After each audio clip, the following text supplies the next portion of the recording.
আপনারা যারা যারা রিয়েল এস্টেটে ইনভেস্ট করছেন, খালি ব্রোকারের কথা শুনে সম্পত্তির এরিয়া, সম্পত্তির লোকেশন, সম্পত্তির ইন্টেরিয়ার সুন্দর এই দেখেই কিন্তু সম্পত্তিতে ইনভেস্ট করবেন না।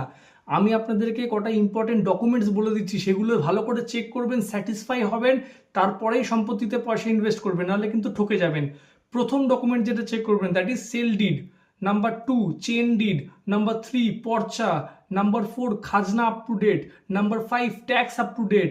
নাম্বার 6 ফ্ল্যাটের ক্ষেত্রে completion certificate. Number 7 RERA registration. Number 8 occupancy certificate. Number 9 no objection certificate. Number 10 bank loan clearance certificate. Number 11 সম্পত্তিটার কোর্ট সার্চিং করবেন 30 বছর। নাম্বার 12 সম্পত্তিটার রেজিস্ট্রি অফিসে সার্চিং করবেন 30 বছর। এই সব কিছু দেখে স্যাটিসফাই হওয়ার পরেই কিন্তু সম্পত্তিতে টাকা ইনভেস্ট করবেন, নাহলে কিন্তু ব্রোকাররা পার্সেন্টেজ নিয়ে বেরিয়ে যাবে আর আপনারা কিন্তু ঠকে যাবেন।